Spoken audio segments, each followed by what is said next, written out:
오늘은 거룩한 주일입니다. 묵도하심으로 주님 앞에 예배 드리겠습니다.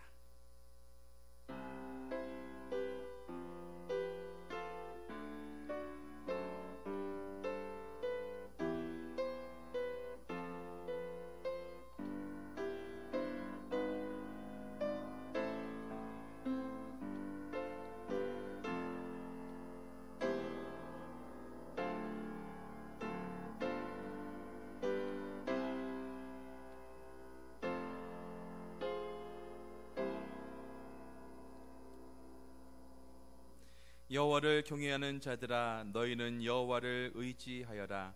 그는 너희의 도움이시오 너의 방패시로다. 여호와께서 우리를 생각하사 복을 주시되 이스라엘 집에도 복을 주시고 아론의 집에도 복을 주시며 높은 사람이나 낮은 사람을 막론하고 여호와를 경외하는 자들에게 복을 주시리로다. 아멘. 거룩하신 하나님, 주님의 자녀들이 성전에 모여 찬미와 감사로 예배를 드립니다. 저희들의 심령을 성령으로 충만케 하사 영과 진리로 예배하게 하여 주시옵소서. 자비의 주님, 사랑의 손길로 지치고 고단한 우리의 심령을 어루만져 주시고 오늘도 생수와 같은 은혜로운 예배 되게 하여 주시옵소서. 예수 그리스도 이름으로 기도드립니다. 아멘. 다 같이 일어나셔서 26장 찬송하겠습니다.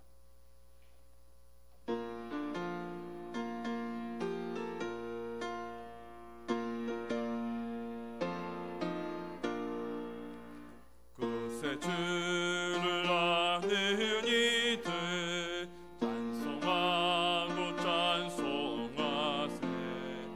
마음과 뜻과 힘 다하여 경배 드리세. 주를 알지 못한 이들 주가 친히 인도하사 그의 피로 구속하니 찬송 부르세.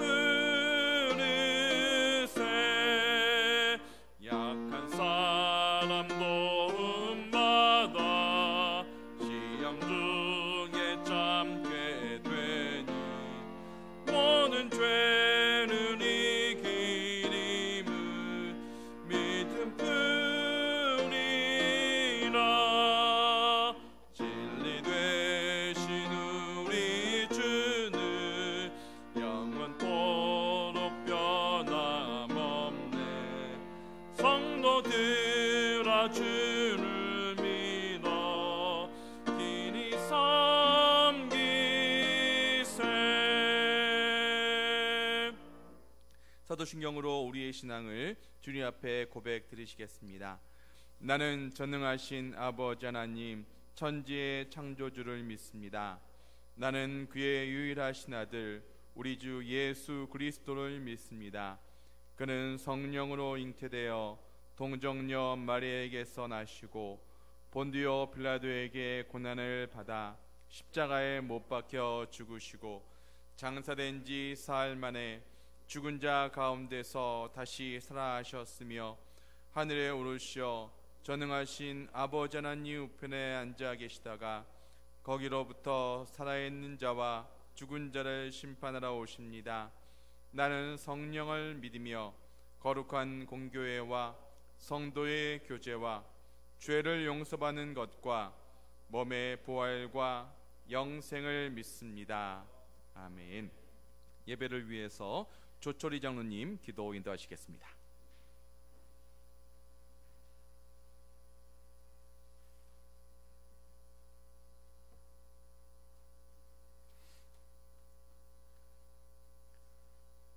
우리를 언제나 사랑하시고 은혜 베풀어 주시는 주님, 이 혼란스러운 세상 속에서도 삶의 자리를 지키게 하시고 죄악으로 가득 찬 세상 속에서도 믿음을 지키게 하심을 감사드립니다.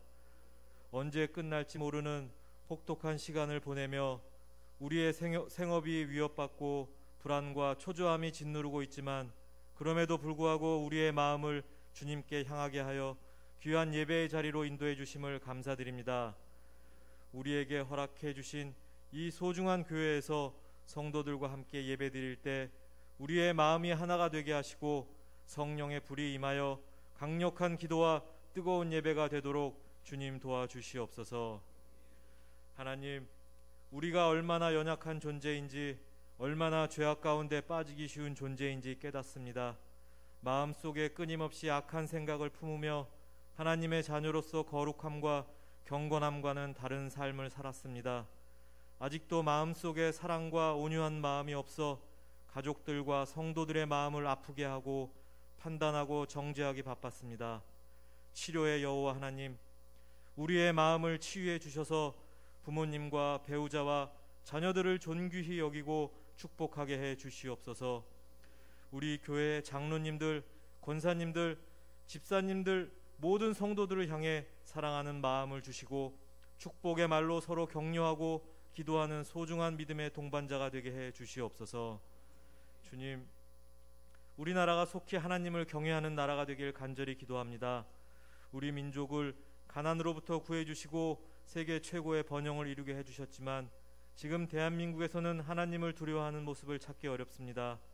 온 나라 안에 퍼져 있는 이기심, 분노, 우울한 마음이 하나님의 사랑과 기쁨으로 변하게 해주시고 이 일을 위해 교회가 앞장서서 기도하게 해 주시옵소서. 한국 교회가 성령으로 부흥되어 회개운동이 일어나게 하시고 우리 교인들 각자도 나라를 위한 기도를 멈추지 않도록 해 주시옵소서. 또한 더 이상 신종 바이러스가 죄 확산되지 않게 하시고 하루속히 이 끔찍한 전염병을 종식시킬 수 있는 치료제가 개발되게 해 주시옵소서. 너무나도 힘겹게 버티고 있는 우리 주위의 성도들과 기업들의 살 길을 주님 열어 주시옵소서. 우리 영동중앙교회 올 한 해를 정리하고 새로운 회기를 준비해야 하는 시간입니다. 내년 교회의 운영을 계획하는 목사님과 당회원들에게 지혜를 주시고 사람의 방법과 의지가 아닌 하나님의 방법으로 이루어지도록 주님 도와주시옵소서. 우리 교회가 새로운 길을 계획할 때 너희는 마음에 근심하지 말고 하나님을 믿으니 또 나를 믿으라 라는 말씀에 의지하여 두려운 마음 대신 담대한 마음 주시고 우리에게 무슨 말씀을 하시든지 순종하며 그대로 하는 믿음을 허락해 주시옵소서. 하나님, 오늘 이 예배를 위해 헌신하는 모든 손길들을 기억해 주시고 축복하여 주시옵소서. 이제 이 순간 하나님의 말씀이 선포될 때 주님의 은혜를 사모하고 성령님을 기대하오니 주님, 지금 이곳에 함께하여 주시옵소서. 목사님께서 선포하시는 말씀을 온전히 깨닫게 해주시고 우리의 삶을 변화시키고 교회를 거룩하게 세우는 능력의 말씀이 되게 해 주시옵소서. 범사에 감사드리며 예수님 이름으로 기도했습니다. 아멘.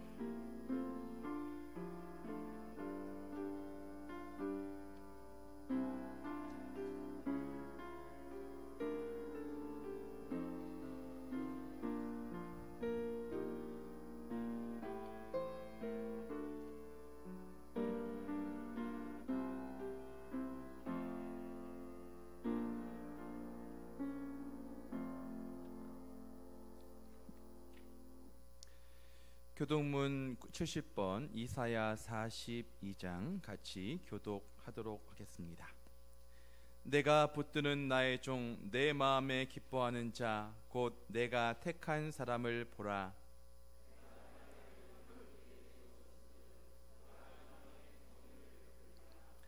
그는 외치지 아니하며 목소리를 높이지 아니하며 그 소리를 거리에 들리게 하지 아니하며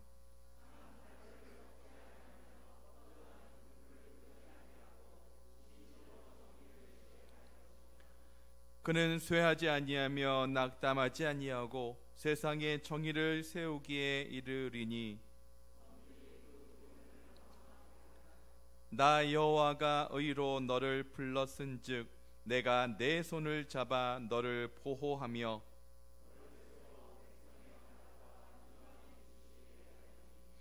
내가 눈먼 자들의 눈을 밝히며 갇힌 자를 감옥에서 이끌어내며 아멘. 찬송가 213장 찬송하겠습니다.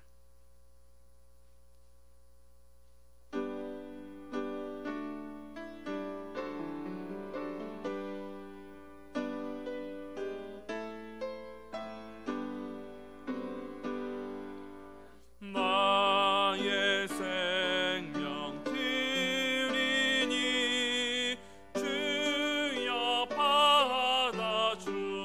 받아주셔서 세상 살아갈 동안 찬송하게 하소서.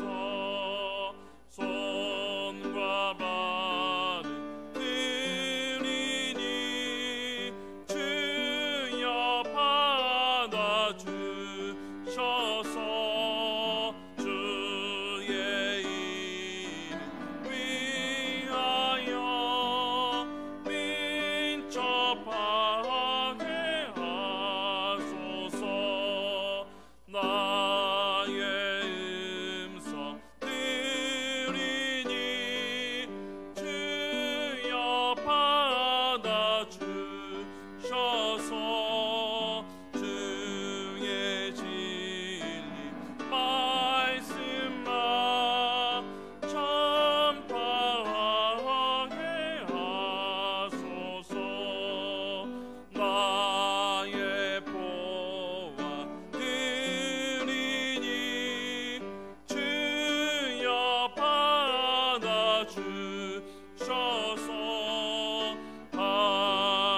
하늘나라 위하여 주 뜻대로 쓰소서. 나의 시간 드리니 주여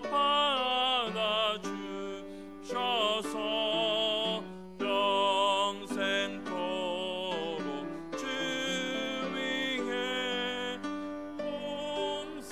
봉사하게 하소서.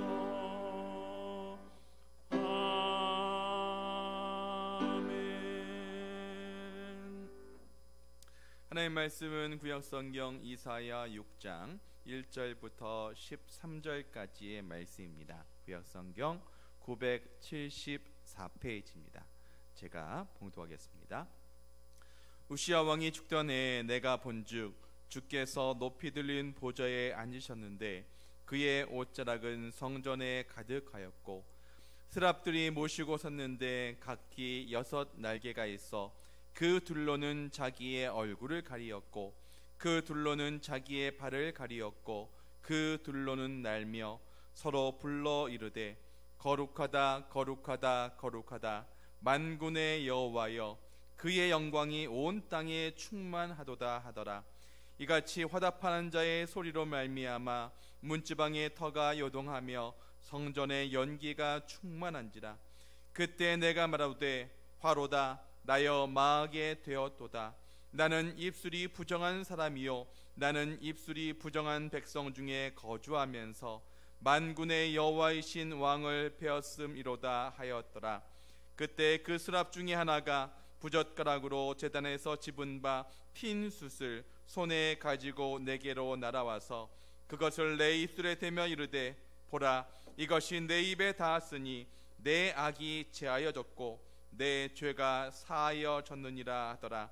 내가 또 주의 목소리를 들으니 주께서 이르시되 내가 누구를 보내며 누가 우리를 위하여 갈고 하시니 그때 내가 이르되 내가 여기 있나이다 나를 보내소서 하였더니 여호와께서 이르시되 가서 이 백성에게 이르기를 너희가 듣기는 들어도 깨닫지 못할 것이요 보기는 보아도 알지 못하리라 하여 이 백성의 마음을 둔하게 하며 그들의 귀가 막히고 그들의 눈이 감기게 하라. 염려하건대 그들이 눈으로 보고 귀로 듣고 마음으로 깨닫고 다시 돌아와 고침을 받을까 하노라 하시기로 내가 이르되 주여 어느 때까지니까 하였더니 주께서 대답하시되 성읍들은 황폐하여 주민이 없으며 가옥들에는 사람이 없고 이 토지는 황폐하게 되며 여호와께서 사람들을 멀리 옮기셔서 이 땅 가운데에 황폐한 곳이 많을 때까지니라. 그 중에 10분의 1이 아직 남아 있을지라도 이것도 황폐하게 될 것이나 밤나무와 상수리 나무가 배임을 당하여도 그 구루터기는 남아 있는 것 같이 거룩한 씨가 이 땅의 구루터기니라 하시더라. 아멘. 최다온, 이윤석, 이다윗, 솔리스 나오셔서 왕이신 나의 하나님 찬양하시겠습니다.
아멘.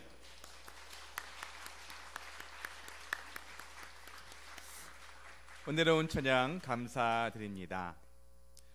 주일 예배 가운데 나오신 모든 분들 가운데 하나님의 은혜와 평강이 함께 하시기를 주님의 이름으로 축복합니다. 자, 옆에 분들하고 인사하겠습니다. 사랑합니다.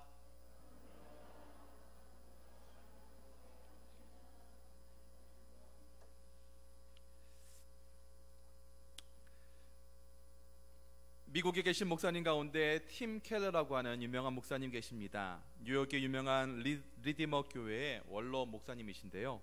이분이 최근에 코로나 위기 앞에 하나님이 우리에게 무엇을 말씀하시는지 하나님의 음성을 깨달은 것을 얘기하신 적이 있습니다.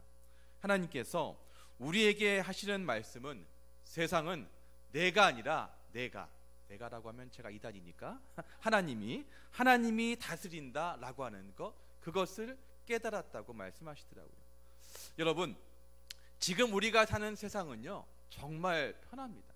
그래서 웬만한 것들은 다 궁금하잖아요. 그러면 검색 사이트에 물어보면 요즘엔 동영상까지 다 찍어서 알려줍니다. 그래서 옛날에는 내 하나님은 크고 힘있고 능히 있어 못할 일 전혀 없네, 이렇게 했어요. 근데 요즘에는 하나님 대신에 다른 것들이 못할 일 전혀 없네. 그래서 웬만한 건 다 물어보잖아요. 다 가르쳐줘요. 그래서 하나님보다 더 높은 것이, 하나님보다 더 힘있는 것이 많은 것처럼 느낄 때입니다. 근데 그런 세상을 살고 있는데도 그런 상황 가운데서 우리가 코로나라고 하는 그런 위기를 만났습니다. 이때 기억해야 될 것이 무엇이냐? 바로 이 때를 주관하시는 분이 누구시라고요? 하나님이십니다. 그 어떤 사이트나 어떤 것이 다 알려주는 것이 아니라, 다 주관하는 것이 아니라 우리 하나님이 지금 이 시대도 주관하신다고 하는 사실입니다. 이럴 때일수록 우리는 더 깊이 깨달아야 됩니다. 역사를 주관하시는 분, 그분이 바로 하나님이십니다. 오늘 본문에도 모든 것이 평탄하던 시기에 깨달은 말씀입니다. 본문 1절은 우시야 왕이 죽던 때라고 말씀을 시작합니다. 시간이 흐르고 있습니다.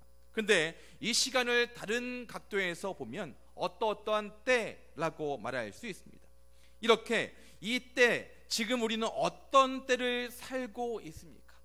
코로나라고 하는 아주 위기의 때를 지나고 있습니다. 근데 우리가 이 평탄하게 살고 있는 모든 것이 이 풍족한 때에 깨달아야 될 말씀, 그 말씀이 오늘 주제입니다. 우시야 왕이 죽던 때 이사의 삶에 큰 변화가 있었습니다. 어떤 일이 일어났습니까? 우시야 왕이 죽었는데요, 그는 16세의 왕이 되었습니다. 그리고 52년간 통치를 했습니다. 역대하 26장에 보면 우시야 왕은 정말 기가 막힌 왕이었습니다. 지혜롭고 정직한 왕으로 그 나라를 놀랍도록 변화시키고 발전시켜서 모든 백성이 그를 추앙했습니다. 그래서 북왕국 이스라엘은 막 쓰러져 가고 있는데 남왕국의 10번째 왕인 우시야 왕이 되었을 때 정말 살기 좋은 태평성대와 같은 그런 시대를 살게 되었습니다. 거기까지는 좋았습니다. 그런데 그 다음이 중요합니다. 이렇게 52년 동안 이게 평탄하니까 그 우시야 마음 가운데 어떠한 마음이 들었느냐? 야, 내가 대단하구나. 하나님이 그것을 평탄하게 해 주셨는데도 불구하고 하나님을 찬양하고 하나님을 높인 것이 아니라 우시야 왕이, 야, 내가 잘해서 이렇게 된 거야, 이렇게 얘기하고 있는 것입니다. 그럼 우시야가 어떤 왕이었는지 잠시 살펴보도록 하겠습니다. 역대하 26장 4절 5절입니다. 우시야가 그의 아버지 아마샤의 모든 행위대로 여호와 보시기에 정직히 행하여 하나님의 묵시를 밝히 아는 스가랴가 사는 날에 하나님을 찾았고, 우시야가 하나님을 찾았대요. 그 다음 말씀이 참 묘한 말씀입니다. 그가 여호와를 찾을 동안에는 하나님이 형통하게 하셨더라. 아멘. 그가 여호와를 찾을 동안에는 하나님이 형통하게 하셨습니다. 그러면 이 나라가, 남왕국 유다가 평탄하게 된 거 누구 때문입니까? 우시야 때문입니까? 아니면 하나님 때문입니까? 하나님. 이 우시야가 여호와를 찾을 동안에는 하나님이 형통하게 하셨습니다. 그러면 형통케 한 주체는 우시야가 아니고 하나님입니다. 근데 이 우시아가 뭐라고 생각했냐면 내가 잘해서 이렇게 평탄한 거야, 이렇게 말하고 있는 것입니다. 근데 여러분, 우리 마음 가운데도 이런 마음 있지 않습니까? 지금 평탄한 것이, 우리 가정이 잘 되는 거 다 나 때문이야, 내가 희생하고 내가 노력하고 그래서 된 거야 라고 하는 마음은 없으십니까? 혹시 여러분이 일하는 직장에서 우리 직장이 평안한 것은 내가 있기 때문이야, 우리 교회가 평안한 것은 내가 잘하기 때문이야 라고 하는 그런 마음 없으십니까? 이제 우시아 마음 가운데 이런 마음인 것입니다. 바로 교만한 것이죠. 여러분, 교만이 무엇이냐? 이것은 하나님 가만히 계세요, 제가 할게요 라고 하는 것이 교만입니다. 근데 우리 마음 가운데, 제 마음 가운데도 얼마든지 그런 마음이 있을 수 있다라고 하는 것이죠. 근데 여러분, 하나님이 제일 싫어하는 것이 무엇이냐? 교만한 마음입니다. 태초에 하나님께서 천지를 창조하시고 아담과 하와가 있는 가운데 그들이 이제 범죄하게 됩니다. 어떤 마음 때문에요? 교만한 마음 때문입니다. 그 교만이 들어오게 되자 죄를 범하게 되고 그 죄로 말미암아 하나님과 분리하게 되는 그런 안 좋은 일이 생기게 된 것입니다. 이제 우시아 왕을 다시 보십시오. 하나님을 찾으면 16살의 왕이 된 그 보잘것없는 아이가 52년 동안 형통했던 그런 사실을 보게 됩니다. 그러던 우시아가 나중에는 자기가 교만해집니다. 그래서 이제 교만이 가득해서 어떻게 하냐? 성전에 갑니다. 그리고 제사장이 할 일을 자기가 하게 됩니다. 그래서 자기가 제사장인 것처럼 행동했습니다. 제사장이 자기 부하로 보였던 것이죠. 그러던 어느 날 제사장이 다가와서 당신은 왕이지 제사장이 아닙니다, 이 일을 하나님이 기뻐하지 않으십니다, 그 말을 하는 순간에 그 성전에서 이마에 갑자기 문둥병이 생겼습니다.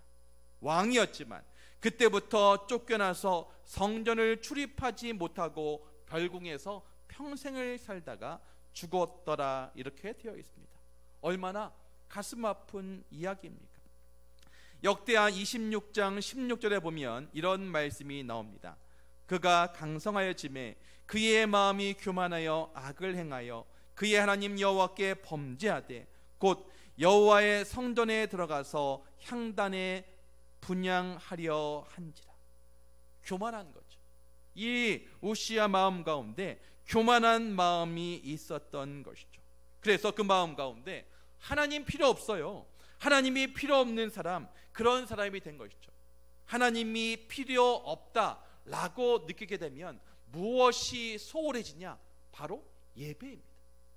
예배를 존중히 여기는 사람, 그 사람은 하나님을 존중히 여기는 사람입니다. 반대로 하나님에 대한 교만한 마음이 드니까 우리 마음 가운데 어떤 마음이 생기느냐? 교만한 마음인 것이죠.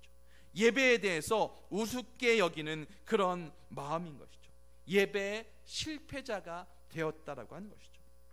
남의 이야기가 아니고요, 사탄이 우리를 공격하는 방법, 이것은 무엇이냐? 그것은 바로 예배를 우습게 알게 되는 것입니다. 코로나로 인해서 집에서 몇 개월 동안 예배를 드리다 보니까 이제는 교회 나오는 게 귀찮아진 겁니다. 집에서 앉아서 혹은 누워서 혹은 뭘 먹으면서 혹은 왔다 갔다 하면서 예배를 드렸었는데 이제 교회에 올 수 있는 상황이 되니까 교회에 오는 게 귀찮아진 겁니다.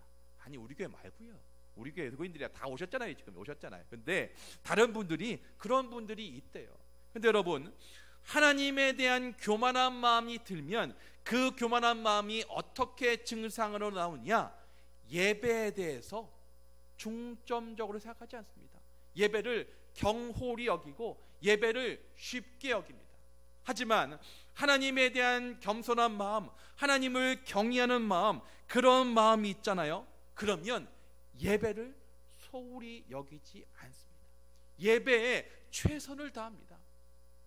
제가 여러 번 강조하지만 저는 예배에 목숨을 걸고 싶습니다. 정말 이 예배 드리는 것에 제가 제가 가진 목숨을, 하나밖에 없는 목숨을 정말 드릴 수 있다면 예배를 위해서 드리고 싶다라고 하는 것입니다.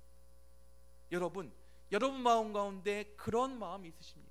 정말 예배를 위해서 내가 목숨을 걸어야겠다, 예배에 최선을 다해야겠다, 그런 마음이 있냐라고 하는 것입니다. 이제 코로나로 인해서 한동안 나오다가 못 나오다가 이런 시기에 우리가 한번 돌아봐야 됩니다. 과연 내가 예배를 향한 마음이 어떠한 마음인지, 정말 예배에 최선을 다할 마음이 있는지 진단해 볼 때가 바로 이때인 것입니다. 이제 그랬던 우시아가 어떻게 되었다고요? 우시아가 죽는 날까지 나병 환자가 되었고, 나병 환자가 되매 여호와의 전에서 끊어져. 예배를 우습게 여기면 여호와의 전에서 끊어져서 별궁에 살았으므로 그 아들 요담이 왕궁을 관리하며 백성을 다스렸더라. 바로 그때 얘기를 하고 있는 것입니다. 사랑하는 성도 여러분, 이제 우리가 다시 한번 우리를 돌아보아야 됩니다. 과연 내가 예배를 향해서 어떤 마음을 갖고 있느냐라고 하는 것입니다. 이제 그랬던 우시아가 죽었을 때 이사야가 너무 절망합니다. 그래서 우시아가 하나님을 잘 섬기는 동안에 형통하게 했다라고 하는 것 알게 되었습니다.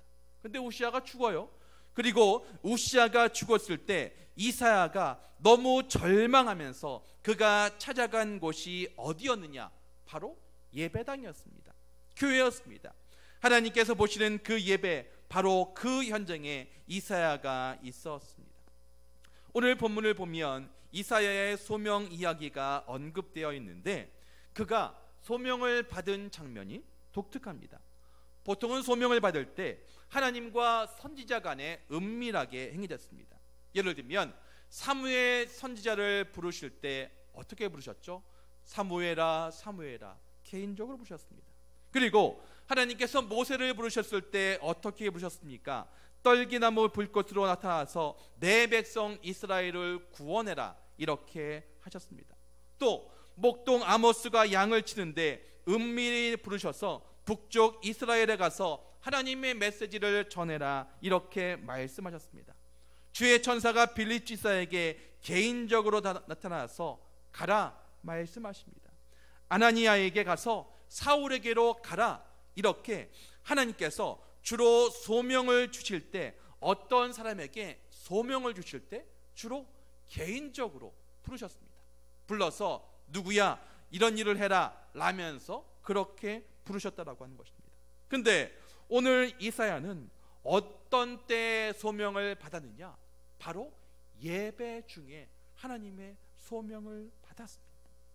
주께서 높이 들린 보좌에 앉아 계시고 주님의 옷자락이 성전에 가득하고 스랍들이 도열하여서 찬양하는 장엄한 예배의 과정에서 소명을 받았다라고 하는 것입니다.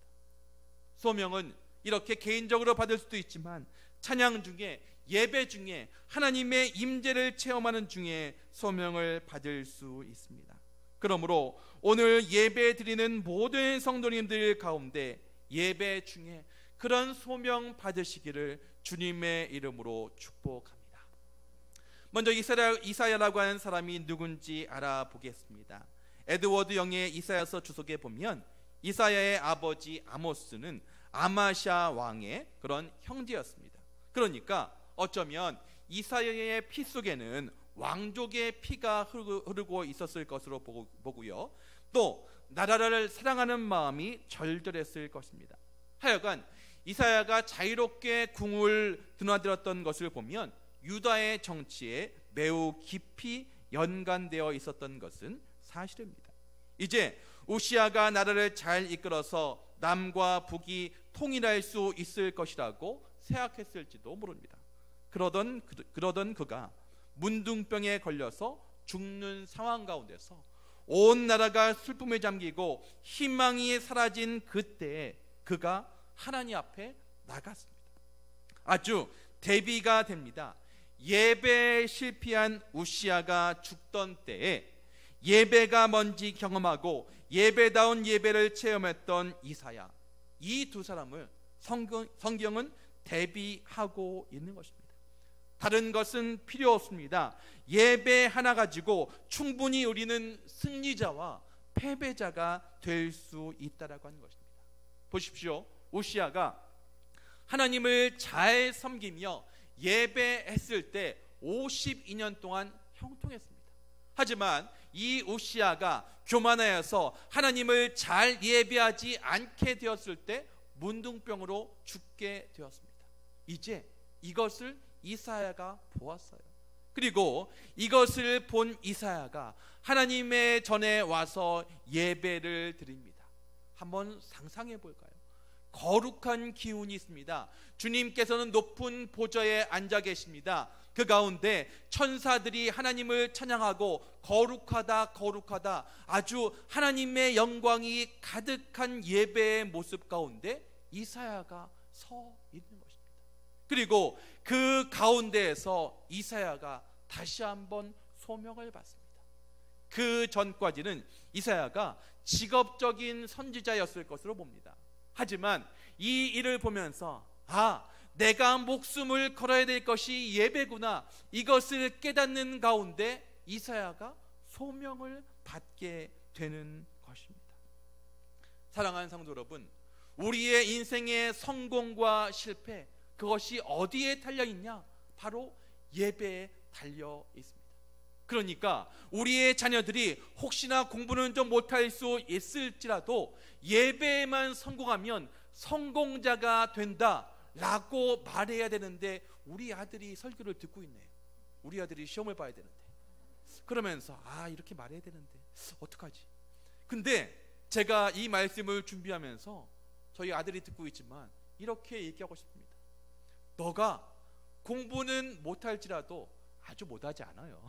아주 못하지 않는데, 공부는 잘 못할지라도 예배에만 성공하면 너의 인생이 성공할 수 있단다. 아들 아멘? 네, 아들이 아멘 하네요. 여러분, 이게 맞습니다. 이게 예배에 성공하면 성공자래요. 그게 제 얘기가 아니고 하나님 얘기. 제 말이 맞겠습니까? 하나님 말이 맞겠습니까? 대답하기도 그러시죠? 하나님 말이 맞아요. 그렇다면 예배에 성공하잖아요. 그러면 성공자가 되는 거예요. 오랜만에 하람이가 왔어요. 하람이가 왔는데, 하람아 들리니 거기? 네. 하람이가 예배에 성공하면 성공자가 된대요. 근데 그렇지 않으면 실패자가 된다라고 얘기하고 있는 것입니다. 사랑하는 성도 여러분, 천사들이 하나님 앞에서 하나님을 예배하는 모습 얼마나 영광스럽습니까? 여기서 말하는 스랍은 천사입니다. 천사들이 하나님을 예배하는 모습을 보고 그 모습 가운데 있을 때 이제 이사야가 축복을, 소명을 받습니다. 이사야의 축복은 어디서부터 왔습니까? 바로 만남으로부터 왔습니다. 자, 그렇다면 어떤 만남입니까? 첫 번째, 그의 인생의 놀라운 변화는 하나님을 만나는 데 있었습니다. 이제 우시야 왕이 죽었을 때 같은 왕족이었던 이사야는 마음에 슬펐습니다. 근데 그 가운데 이사야가 만났다가 한동안 만나지도 못했던 그 하나님을 성전에서 만나게 됩니다. 요한복음 12장에서 이사야서 6장의 장면에 대해서 말씀한 것을 보면 요한복음 12장 37절부터 41절입니다. 이렇게 많은 표적을 그들 앞에서 행하셨으나 그를 믿지 아니하니 이는 선지자 이사야의 말씀을 이루려 하심이라. 이르되 주여 우리에게서 들은 바를 누가 믿었으며 주의 팔이 누구에게 나타났나이까 하였더라. 그들이 능히 믿지 못한 것은 이 때문이니 곧 이사야가 다시 일렀으되 그들의 눈을 멀게 하시고 그들의 마음을 완고하게 하셨으니 이는 그들로 하여금 눈으로 보고 마음으로 깨닫고 돌이켜 내게 고침을 받지 못하게 하려 함이라 하였음이더라. 이사야가 이렇게 말한 것은 주의 영광을 보고 주를 가리켜 말한 것이라. 아멘. 이사야가 주를 보았고 주를 가리켜 말합니다. 이 장면에서 중요한 것은 무엇이냐? 바로 이사야가 하나님을 만난 사실입니다. 예배는 만남입니다. 옆에 있는 성도님과의 만남이기도 하지만 하나님과 우리와의 만남입니다. 그렇다면 여러분은 이 예배의 자리에서 하나님을 만나셔야 합니다. 사랑하는 성도 여러분, 예배 때마다, 아니 예배에서 하나님을 만나십니까? 그런 축복이 저와 여러분 가운데 있으시기를 주님의 이름으로 축복합니다. 이제 예배 가운데 이사야가 하나님으로부터 받은 말씀에도 너 가서 그들이 못 보게 해라. 하나님이 모든 사람에게 보여주지 않으십니다. 봐야 할 사람에게 보여주시고 들어야 할 사람에게 들려주시는 분이 있습니다. 그러면 보고 있다면 행복자이고 듣고 있다면 행복자입니다. 안 들린다면, 안 보인다면 여러분의 귀가 막혀 있고 눈이 어두워져 있는 것입니다. 금식하고 부르짖어 눈이 열리고 귀가 열리지 않으면 형통할 수가 없는 것입니다.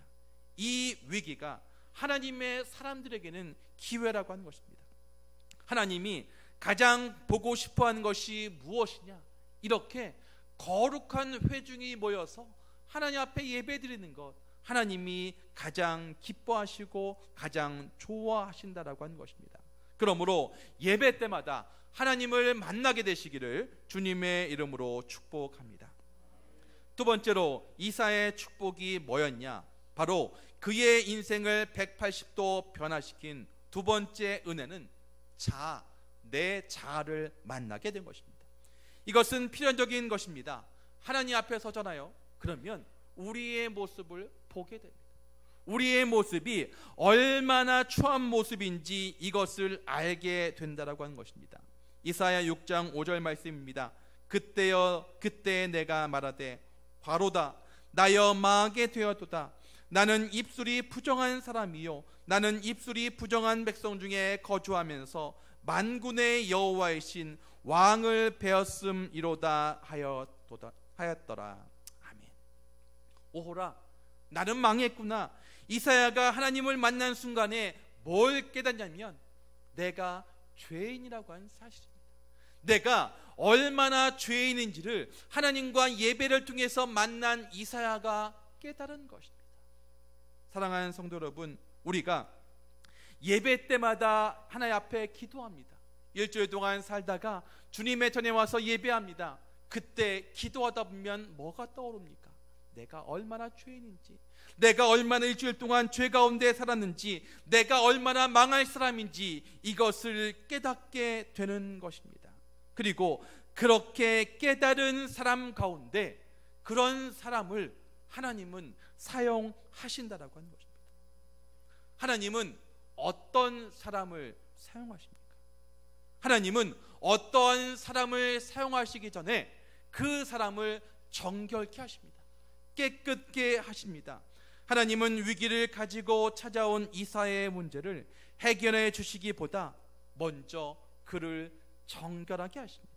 또 하나님은 이사야에게 사명을 맡기시기 전에 먼저 이사야를 깨끗하게 해 주셨습니다. 유명한 이사야 6장 8절 말씀에 이사야의 소명이 나오는데 그 전에 하나님께서 뭘 하셨느냐? 이사야를 깨끗하게 하셨다라고 하는 것입니다. 여러분, 우리가 그릇 하나를 사용한다고 생각해 보겠습니다. 귀한 손님이 오셨습니다.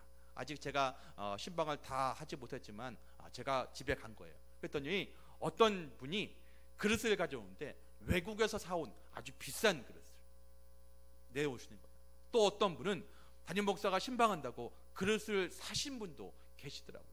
근데 아무리 비싼 그릇이고 아무리 새 그릇일지라도 여기 막 김치 묻어 있고 막 더럽고 그러면 그것을 사용하면 될까요? 안 될까요? 제가 눈이 좋아요. 다 보입니다, 그거.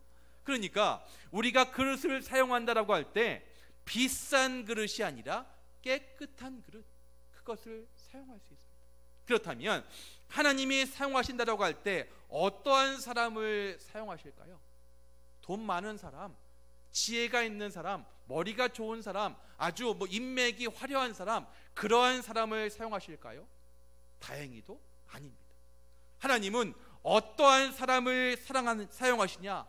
바로 정결한 사람, 깨끗한 사람, 그 사람을 사용하십니다. 이제 애통하는 이사야를 보십시오. 애통하는 베드로를 보시고 애통하는 바울을 보십시오. 호호라, 나는 곤고한 사람이라. 이렇게 애통하고 있는 그런 죄에 대해서 회개하는 깨끗한 사람을 하나님은 사용하신다라고 하는 것입니다. 마지막 세 번째, 이사야는 하나님이 주신 사명, 이것을 만났습니다. 이사야 6장 8절 같이 읽겠습니다. 내가 또 주의 목소리를 들으니 주께서 이르시되 내가 누구를 보내며 누가 우리를 위하여 갈꼬 하시니 그때 내가 이르되 내가 여기 있나이다, 나를 보내소서 하였더니. 아멘. 이제 이사야에게 주님이 음성이 들립니다. 이제 이사야의 상황을 보세요. 우시야 왕이 잘 될 때 그 모습을 보다가 우시야 왕이 죽었어요. 그 모습을 보면서 이사야는 절망합니다. 그래, 우시야가 그렇게 잘 될 줄 알았는데 망했구나, 이제 죽었구나 라고 하는 가운데 그런 모습 가운데 하나님의 전해 왔는데 하나님의 영이 가득한 거예요. 그리고 자기가 죄인 것을 깨닫는 것입니다. 그리고 이제 그것을 깨달은 이사야 가운데 하나님이 자신의 속내를 내시는 것입니다. 이사야야, 너 죄인 거 깨달았지? 그러면 쓰임받을 준비가 됐어. 근데 말이야, 내가 하나님의 일을 위해서 어떠한 일을 좀 해야 되겠는데 누가 가면 좋을까? 이렇게 말하고 있는 것입니다. 답은 누굴까요?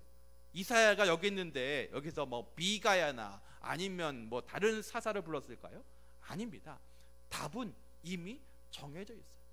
이사야, 너가 좀 하나님의 일을 위해서 선지자 역할을 해주면 좋겠어 라고 하는 마음을 가지고 그 속내를 가지고 얘기하고 있는 것입니다. 이제 연말이 되면 이제 여러 분야에 봉사해야 될 분들이 생깁니다. 자, 왜 이 설교하는지 알겠죠? 그죠? 눈치가 있으시면 이 정도 신앙생활 하셨으면 왜 저러나 이해되실 거 아니에요. 그죠? 근데 보세요. 이제 하나님의 일을 해야 되는데 목사님이 누군가에게 부탁을 해요. 자, 그러면 답은 뭘까요? 이미 아시잖아요. 그죠? 그죠? 답은 다 알고 계세요. 제가 누군가에게 이거 어떠세요? 라고 물어보면 그 의중은 제가 박 집사님한테 얘기하면 김 집사님한테 시킬 건데 박 집사님한테 물어볼까요? 제가 바보 아닐걸요? 그렇죠? 그렇다면 누군가가 일을 해야 된다라고 할 때 그 마음 가운데 하나님께서 도전하시는 것처럼 똑같은 마음입니다. 자, 내가 누구를 보내며 누구를 위하여 갈꼬 하시니 그때에 뭐라고 대답합니까? 자, 내가 여기 있나이다부터 같이 읽을까요? 시작. 내가 여기 있나이다, 나를 보내소서 하였더니. 자, 제가 사진은 안 찍었지만 우리 하나님은 다 들으셨네. 그죠? 하나님이 하나님의 일을 한다고 할 때 어떻게 일하시느냐? 사람을 통해서 일하십니다. 하나님이 그냥 하나님이 힘이 없으십니까? 아니요. 하나님이 능력이 없으세요? 아니요. 하나님은 사흘 만에 무너진 성전을 다시 세울 수 있는 그런 분이십니다. 그러나 하나님은 절대로 혼자 일하지 않으시고 사람을 통해서 일하십니다. 그렇다면 우리가 이 하나님의 음성에 대해서 내가 누구를 보내면 좋겠니? 라고 얘기할 때 우리의 반응은 무엇이냐? 내가 여기 있습니다, 나를 좀 사용해 주십시오 라고 얘기할 수 있어야 됩니다. 사랑하는 성도 여러분, 저는 우리 영동중앙교회에 있는 모든 분들 가운데 하나님을 만나신 기억이 있으시면 여러분의 자아를 만나시고 이것만으로 끝난 것이 아니라 하나님의 사명까지도 만나시는 그런 여러분 되시기를 주님의 이름으로 축복합니다. 하나님의 은혜를 알았으면, 하나님을 만났으면 우리는 그것만으로 룰루랄라 좋아해서 안 됩니다. 우리가 그 하나님이 살아계심을 믿고 그 하나님이 지금도 우리 가운데 역사하심을 믿는다면 거기서 끝나는 것이 아니라 사명까지, 하나님께서 우리 가운데 주실 일까지 나아가야 하는 것입니다. 주보에 보면 제가 흰 종이를 넣어 놓았습니다. 봉사 신청서입니다. 그래서 여러분들이 무엇을 하실 수 있는지 한번 생각해 보십시오. 기도도 해보시고, 그리고 그 마음 가운데, 잃는 가운데, 내가 이것은 할 수 있겠다. 예배 전에 30분 전에 와서 주보 나눠주는 것, 건강만 있으면 누구나 할 수 있는 거죠. 제가 하겠습니다. 이런 마음인 거죠. 그렇다면 하나님께서 나를 위해서 모든 것을 주시고 우리에게 죄를 깨닫게 하시고 우리에게 사명을 맡겨주셨다면 내가 과연 할 수 있는 일이 무엇인지 우리가 생각해 보아야 하는 것입니다.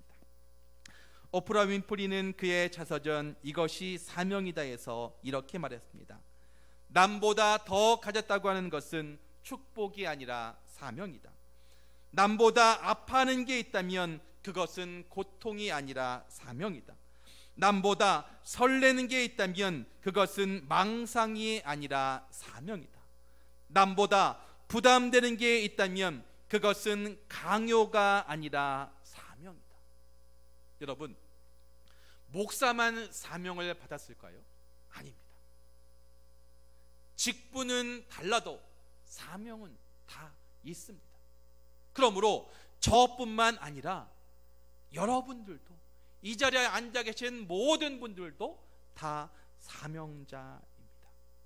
하나님이 목사를 더 사랑한다고 생각하십니까? 잘못 생각하셨습니다. 저는 제가 믿기는 하나님이 목사보다 여러분들을 더 사랑한다고 생각하십니다. 왜냐하면 저는 목사가 제 직업이거든요. 저는 내일은 안 나오지만 내일 모레부터 매일 출근합니다. 9시 반에 매일 출근해요. 저는 여기가 제 천직이고 직장이에요. 하지만 여러분들은 여러분들의 세상 일이 있으시고 주말에도 주를 섬기기 때문에 여러분의 섬김을 하나님이 저보다 더 높이 여기실 거라고 확실히 믿습니다. 그렇다면 저만 사명자가 아니라 여러분들 또한 사명자이십니다. 그러므로 여러분들 가운데 그 사명을 기쁨으로 감당하시는 여러분이 되시기를 주님의 이름으로 축복합니다. 사랑하는 성도 여러분, 우리가 지금 이사야처럼 하나님의 전에 있다고 한번 생각해 봅시다. 하나님은 높은 보좌에 앉아 계시고 천사들은 하나님을 기쁨으로 찬양하고 있습니다. 그 가운데 있을 때 하나님이 말씀하십니다.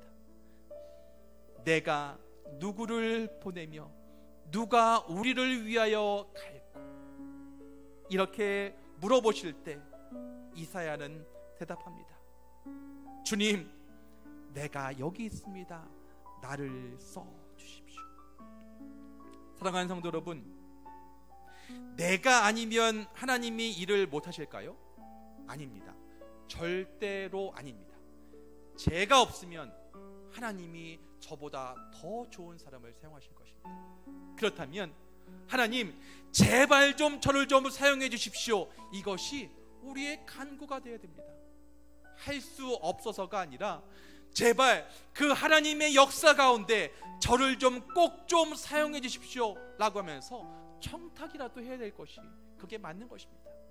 그렇다면 한번 조용히 눈을 감으시고 하나님께서 나를 통해서 받기 원하시는 것이 무엇입니까? 제가 가진 것 가운데 어떠한 것을 하나님께 드릴 수 있겠습니까? 그것을 조용한 가운데 하나님 앞에 기도하면서 잠시 물어보도록 하겠습니다. 기도하겠습니다. 사랑하는 하나님, 은혜를 감사합니다. 하나님, 우리를 예배의 자리로, 우리를 돌아보는 자리로 삼으셨는데 이제 주님 앞에 묻습니다. 하나님, 우리가 과연 무슨 일을 하기 원하십니까? 우리를 통해서 어떤 일을, 어떤 영광을 받으시기 원하십니까? 이제 나의 모든 것을, 가진 것 모든 것을 주님 앞에 기쁨으로 드리기 원하오니 하나님 말씀하시고 우리 가운데 깨닫게 하여 주시옵소서.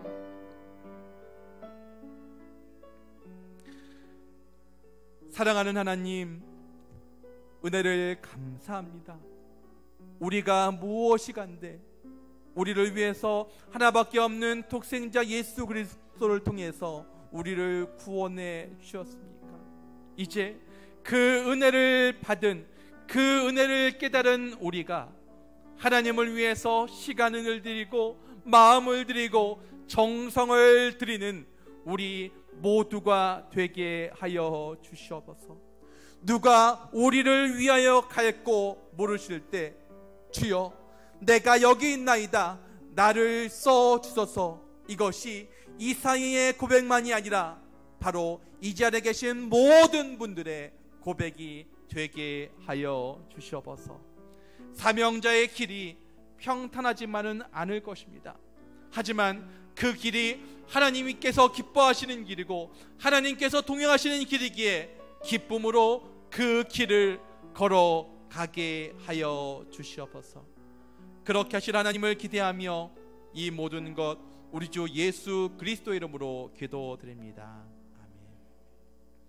이 시간에 이제 우리가 찬양 부르시면서 봉헌할 건데요. 여러분들이 기도하시면서 아니면 마음 가운데 결단한 부분이 있으시다면 신청서에 신청하시고요. 오늘 결단 안 하셔도 됩니다. 주중에 하셔도 되고 다음 주에 하셔도 됩니다. 그래서 그 마음으로 220장 부르시면서 봉헌하겠습니다.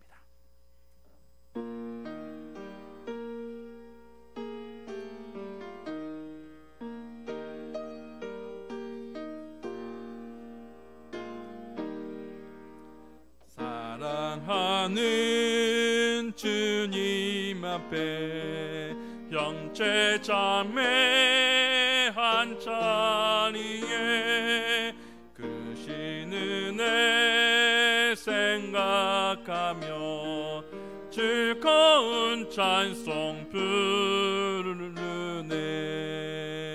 내 주 예수 본을 받아 모든 사랑 내 몸같이 환난 근시 위로하고 진심으로 사랑하세. 사랑하는 주님 앞에 온갖 충성 다 바쳐서 괴로우나 즐거우나 주님만 힘써 섬기네. 우리 주님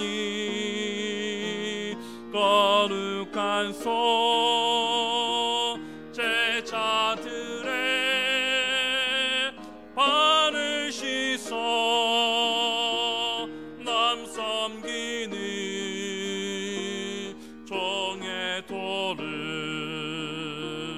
몸소 행해 보이셨네.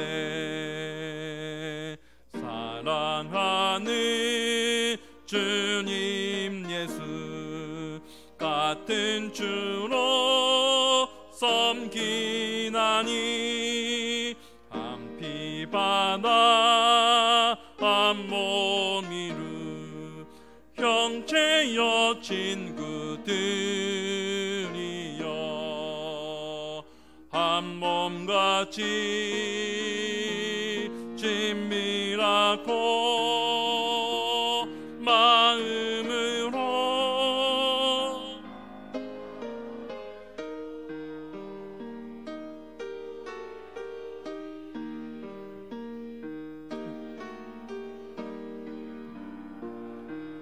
이성으로 준행하세.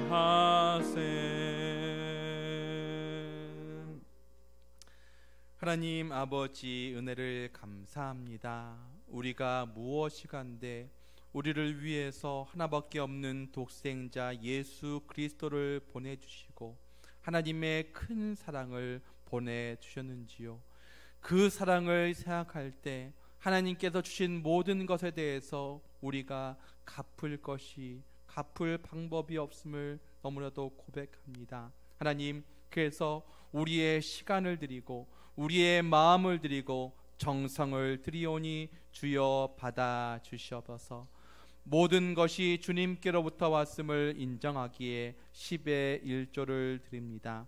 범사에 감사해서, 생일 감사해서, 신방하심에 감사해서, 건강하심에 감사해서, 그리고 모든 것이 형통하게 이루어진 것에 감사해서 주님 앞에 예물 드립니다. 하나님, 이 모든 예물 받아 주시옵고, 하나님, 감사로 심는 모든 성도님들 가운데 감사의 제목이 차고 넘치게 하여 주시옵소서.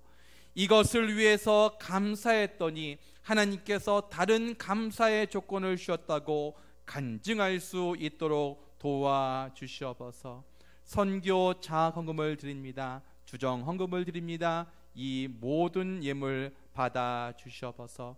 또 이 시간에 드려지고 있는 교회학교 예배 가운데도 은혜를 더하여 주셔서 우리의 다음 세대가 다른 세대 되지 않게 하시고 하나님을 잘 섬기는 우리 모든 아이들 되게 하여 주시옵소서. 이 시간에 기도하는 것은 환우들을 위해서 기도합니다. 하나님, 그들의 고통과 그들의 마음을 아시오니 주여 만져 주시옵소서. 하나님, 이 시간 믿음의 손으로 아픈 부위에 손을 얹습니다.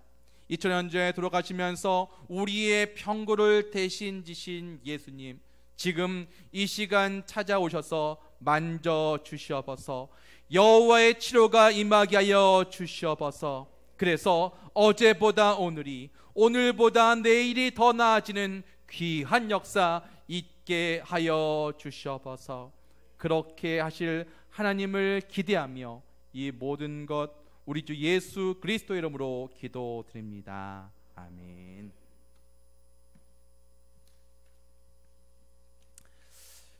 교회 소식을 말씀드리겠습니다.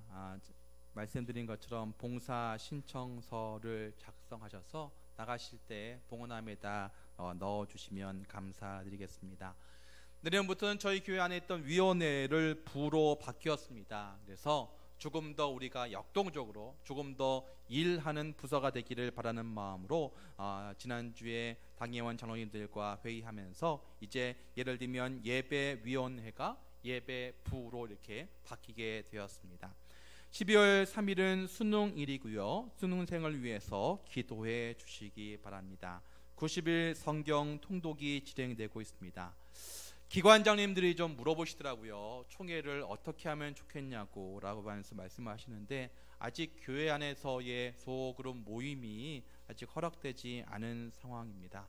참고로 저는 올해 일을 좀 부족하게 한 것 같아서 내년에도 담임 목사를 하려고 합니다. 참고하시고 그러시면 좋을 것 같습니다. 다 같이 일어나셔서 송영 1장 찬송하겠습니다.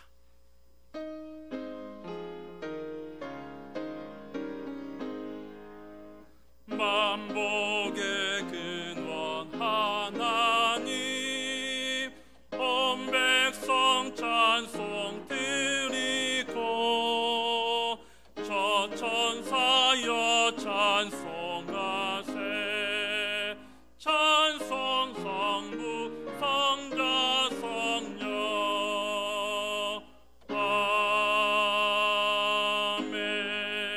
아멘. 이제는 교회 머리가 되신 우리 주 예수 그리스도의 은혜와 하나님 아버지의 극진하신 사랑하심과 성령님의 감동, 감화, 충만, 인도, 역사, 교통하심이 제가 여기 있사오니 나를 사용하여 주시옵소서. 주님 앞에 헌신하며 봉사하기로 결단하며 다짐하는 모든 성도님들 위해와 지금도 온 세계 열방 가운데 하나님의 복음을 전하기 위해서 수고하시는 선교사님들 위해와 군대에서 해외에서 나라를 지키며 공부하고 일하고 있는 우리의 자녀들 위해 지금부터 영원까지 함께 하시기를 간절히 축원하옵나이다. 아멘.